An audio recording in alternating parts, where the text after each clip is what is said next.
Tokyo, the biggest city in the world. Home to 30 million people. A jumble of concrete and glass, the buildings crammed together so tightly there's often barely room to squeeze between them.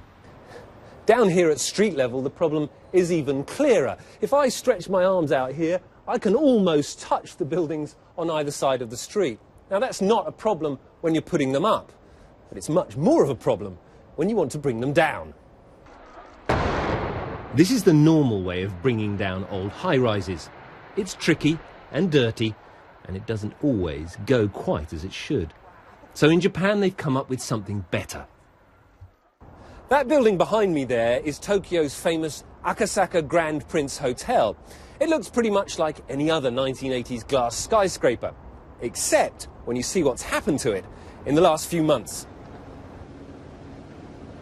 The once swanky Akasaka Prince is finding new fame as Tokyo's amazing, shrinking building.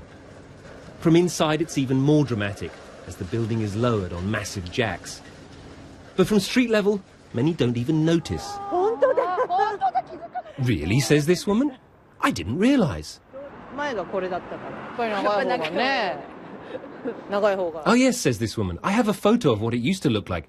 It was much taller. The company that's developed the system says it's cleaner, safer, and more environmental.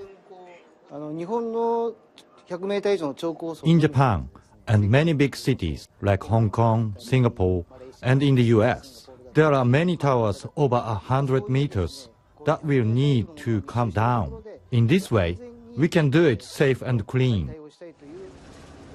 For 100 years, we've got used to seeing skyscrapers growing higher and higher. Don't be surprised if you now start seeing some going the other way too. Rupert Wingfield-Hayes, BBC News in Tokyo.